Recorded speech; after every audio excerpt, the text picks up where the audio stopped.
Sukin ang pagpapala at palabasin ang masamang elemento. Tiyak yun. Gagawa ba ng himala? Amen. Huwag lang tayo humatol.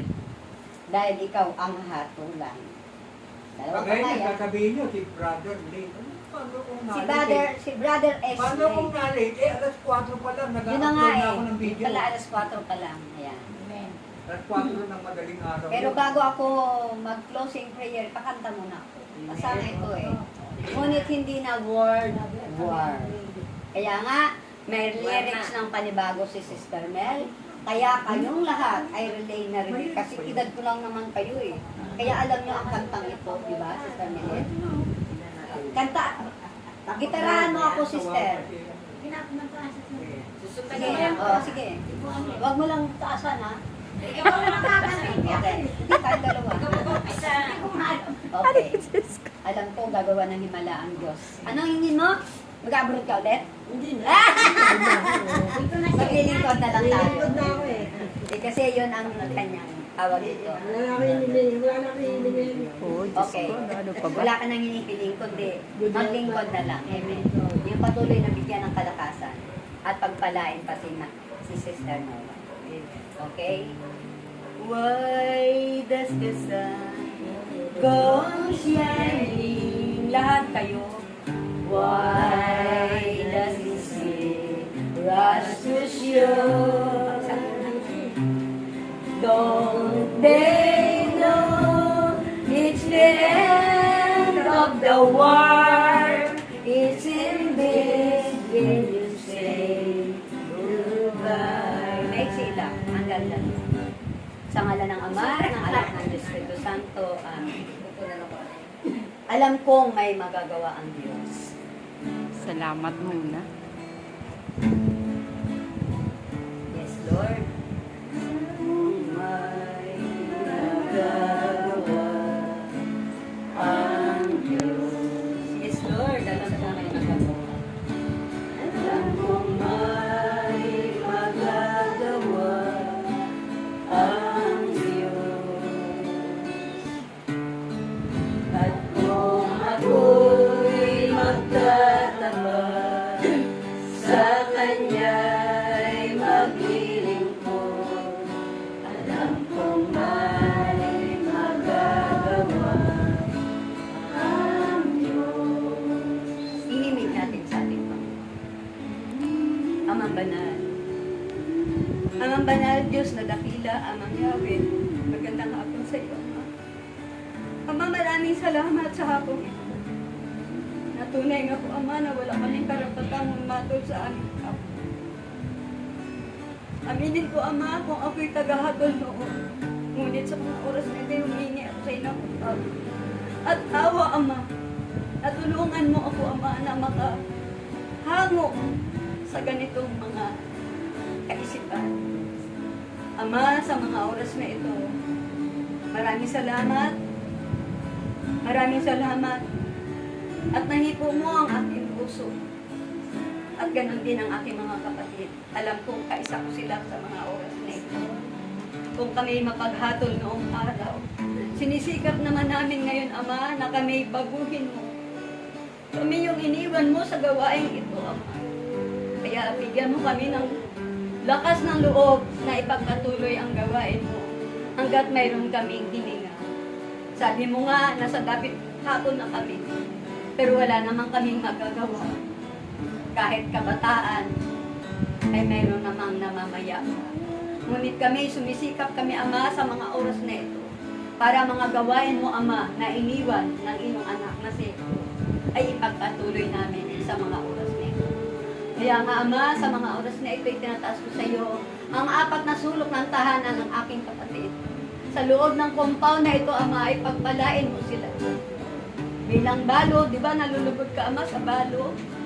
Pagpalain mo si Sister Nora, gamitin mo ang kanyang mga anak sa mga pagpapalang itong darating sa buhay niya. Sa pagtanggap lang niya, Ama, ng mga gawain mong katulad ngayon, ay pagpalain mo ang kanyang pagiging.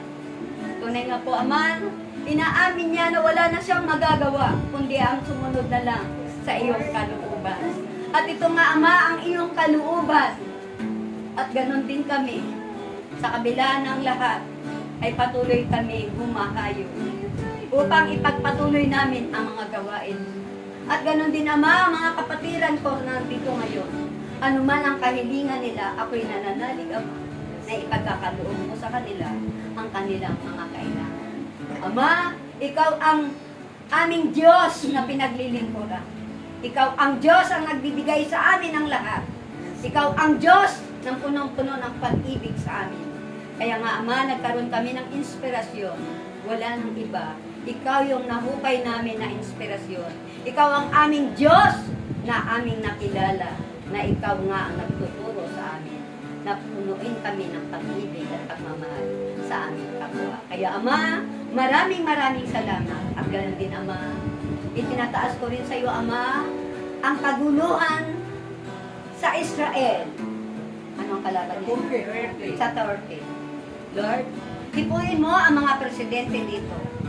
Kung paano ang presidente ng Amerika at ang Israel ay nagkasundo. Kung may kalaban na naman ngayon, ang Israel na ito. Lord, di ba ito'y bayan ang iyong anak na gusto nilang pinsalain? Dawa, Ama, ang kapangyarihan mo ay sobra-sobra, Ama, na pwede mo ngayon din ay matigil ang gera. Kaya ito lamang, Ama, ang pamamaraan na kami na iyong at saka ang bagyo, Ama, pwede mong patigilin, Ama. Tunay nga po, Ama, na kami nananalig sa iyo sa mga oras na ito at nagtitiwala sa iyo, Ama, nagagawa ka ng himala sa amin. Ni isang dahon ay walang mawawala sa aming mga puno sa lugar na ito. Tunay nga po, Ama, kapag ito'y pinagkaloob mo sa amin, ipagpatuloy na lang namin ang mga panalangin at dasal na ito. Kaya, Ama, maraming salamat po. At tunay nga po, Ama, na lahat kami ay pagpalain mo. Ang wala na akong hinihingi rin sa iyo, Ama, katulad ng aking mga kapatid, nandito ngayon, ang bigyan mo lang kami ng kalakasan at kagalingan ay sapat na sa amin. Sobra-sobra ng pagpapala. Ama, natuto na kaming magpapasalamat sa mga bagay na ito, na dati hindi ko ito pinapansin. Ngunit ngayon, sa aming mga edad na ito, wala na kami hinihingi, kundi kami ay ingatan mo na lang sa aming paglalakad, sa aming pag-uwi. At ganoon din ang aking mga kapatid, ingatan mo sila, Ama, hanggang sa sila'y makarating sa kanilang tahanan. Maraming salamat po, Ama. Thank you po. Ang lahat ng ito ay inaangkin ko na sa pangalan ng iyong bugtong na anak na si Jesus. Kaya kung sino man ang sisira sa gawain ito, ikaw na masamang espiritu ng mga lumayas ka sa lugar na ito. In Jesus' name, espiritu ng mga kaguluhan, espiritu ng mga sakit at karamdaman, out! Lumayas ka sa lugar na ito. In Jesus' name, in Jesus' name, in Jesus' name, in Jesus' name. Hallelujah. Ama namin, sumasalangit ka, sambahin ang ngalan mo. Mapasa amin ang kaharian mo, sundin ang loob mo dito sa lupa para sa langit. Bibigyan mo kami ngayon ng kakain sa araw-araw. Pagkakalin mo kami sa para na mapatawad namin sa pagkasala sa amin. At huwag kayo tulad sa kamso. At yan mo kami sa lahat ng masama. Ave Maria, napupuno ka ng grasya, ang Panginoon Diyos ay sumasa iyo. Bukod kang pinagpala sa babaeng lahat at pinagpala ka naman ng anak na si Jesus. Santa Maria, Ina ng Diyos, ipanalangin mo kaming kasalanan, ngayon at yung kami mamamatay. Amen. Mga kapatid, sabay-sabay nating luwalhati ng Diyos. Luwalhati sa Ama, sa Anak, at sa Espiritu Santo. Kapara sa unang-una ngayon, at pakailanman, magkasawalang hanggan. Siya nawa. Sa ngalan ng Ama, at ng Anak, ng Diyos Espiritu Santo. Amen. Thank you po, Ama.